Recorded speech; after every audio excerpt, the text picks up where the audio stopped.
Hello everyone, this is Ryan Bernard, Game Director on Tom Clancy's The Division.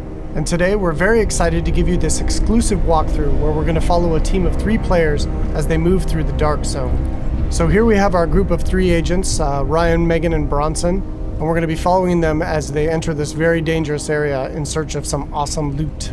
Ryan is set up as the healer for the group, so he's got support skills loaded with Pulse and Healing Grenade. Megan is DPS, so she's got the Seeker Mine and Sticky Bomb loaded up. And Bronson's going to be taking the brunt of the punishment, so he's got Pulse as well and the turret, so he can keep the attention of the enemies during firefights. After the virus broke out, the Dark Zone was originally set up as a quarantine zone in the middle of Manhattan to contain the sick, but things rapidly went out of control, and there was a massive blackout and the military had to evacuate. They had to leave their most powerful gear and weapons inside the Dark Zone, so this loot is extremely valuable to you as a player. But this also means that it's the most dangerous place in the game. This loot attracts a lot of attention, including other real players. The Dark Zone is a multiplayer gameplay space in our world, which you can seamlessly enter without any loading screens. Outside of the Dark Zone, you can play in teams of up to 4, but once inside, you can decide to collaborate with other agents or betray them, kill them, and take their loot. As we climb the wall to enter, you can see the UI starts to cut out, because once inside the Dark Zone, we lose our connection to the outside world. And this area is highly contaminated, so we can see the players put on their masks to protect themselves from the virus, and then they're set to go.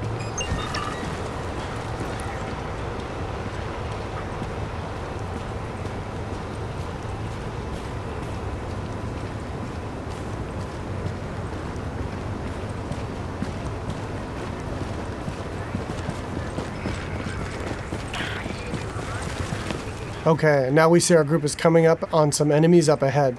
As we get closer, we can see that these are actually part of the Rikers faction. And this is a group of convicts which, after the virus broke out, escaped the prison and have flooded into Manhattan to take advantage of the chaos. Here we can see Megan does a pulse, which gives the group information about what enemy types and levels that they'll be facing. And then we can engage.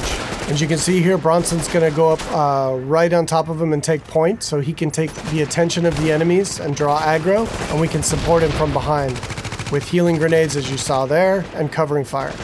Using covers in the divisions is really important. You're going to be seeing the agents here as they move around flanking the different enemies, moving cover to cover, using height elevation to their advantage, and really trying to make sure that you're not exposed at any time, because when you're out of cover, you take a lot of damage from enemies.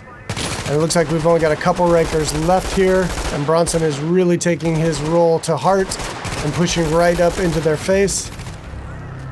And they've cleared him out. And here you can see Bronson's actually been a little bit too hardcore on this, and he's in what we call the down state. So since they're playing in a group, Ryan can head over and actually revive him so he doesn't die and need to respawn and run back to his group, and he can get right back into the action. And here we can see that Ryan's actually found a loot crate. And he's gotten extremely lucky and has gotten a legendary drop. But as we can see, it's actually contaminated. All gear and weapons in the Dark Zone are contaminated, and they need to be extracted before they can be actually equipped by the players or agents in the game. So in order to do that, our group is going to move to a nearby extraction point in Bryant Park. Once the group is inside an extraction area, they'll need to shoot up a flare which calls in a helicopter. Then they need to hold tight for 90 seconds and extract their goods. Alright, now we see our group has come across a different group of enemies, and these are the Cleaners. Cleaners used to work for the city of New York, but they got trapped on Manhattan when the quarantine was declared, and they've lost it. They want to, in their own minds, clean the city from the virus by burning anything and everything in their path, dead or alive. And this group of Cleaners is actually a tougher group of what we call elites in the game. They have much higher health pools and much higher damage output. So our group here is going to really have to work together using their weapons and skills to take them out. Of course, they drop much better loot and give a lot higher experience. We got Ryan seems to have moved up to a kind of a bad cover position here. He's taking damage from the right, and he's got a grenade coming in and he needs to move, and he's too slow. So he's going to need to top himself off with a nice self-heal. Alright, so now we've dealt with the Cleaners and we can move on towards the extraction area. But it looks like our group is not alone, and another group of players is in the same extraction area. In the Dark Zone, it's very important to find out player intention relatively quickly, whether or not they're a friend or foe. But it looks like these two are not interested in engaging, so our group's going to continue on and try to get that legendary weapon out. Extraction detected. Proceed with caution. Another team of agents has actually started an extraction, and our group is going to move to investigate.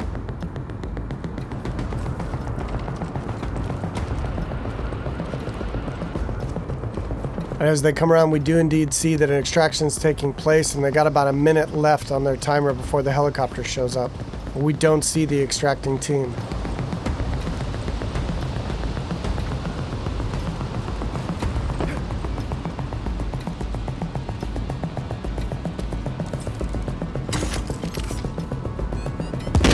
Oh, here we see that the extracting team actually got the jump on our group, and Bronson's been quickly down, and since they engaged on us, they have now been flagged as rogue, which puts a big bounty on their back for a certain period of time.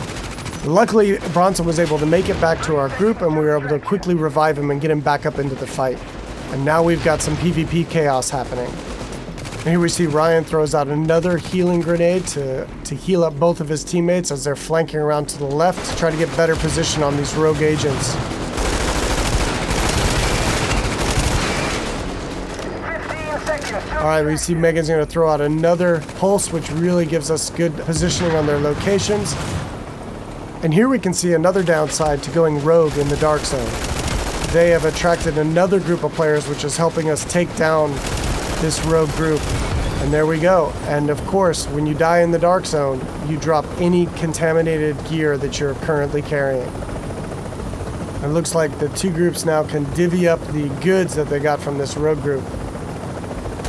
It looks like they've decided to just take out the new players and take all of the loot for themselves.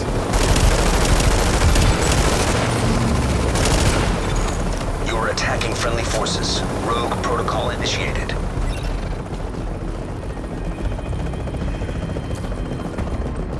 So now in order to secure this loot, to make sure it's theirs, they need to complete an extraction. So now our team has 90 seconds to control this area and to stay alive to get their loot out when the helicopter arrives. And you can see them fanning out into good cover positions here in case any other players come into the area or those groups that we engaged come back.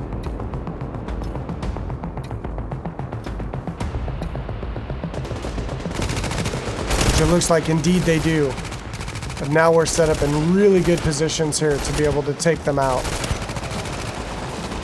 Bronson and Megan are laying down damage from the front line, and Ryan is supporting from behind.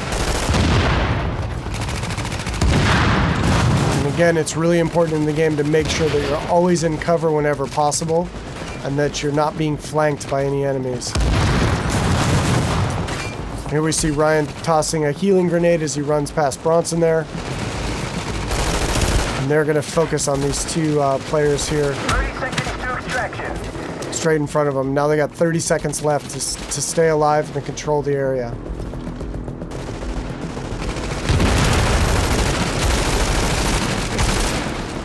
And that was some nice coordination there. It looks like a double kill coming off.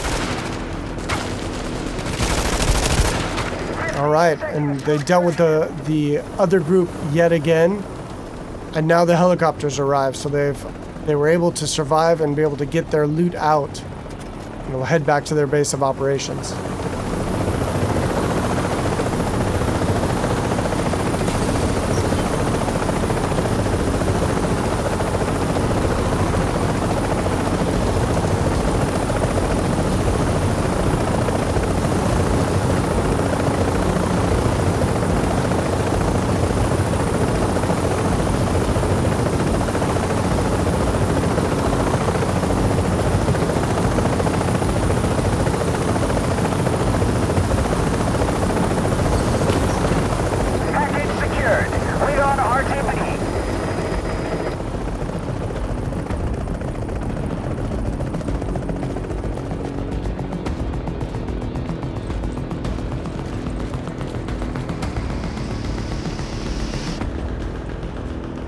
Now we can see the group is still flagged as rogue, and they're a very juicy target for other agents in the area.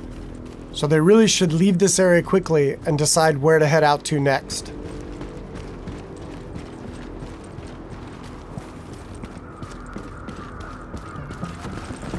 Alright, so that's it for today. I hope you enjoyed a little glimpse into the gameplay inside the dark zone of Tom Clancy's The Division.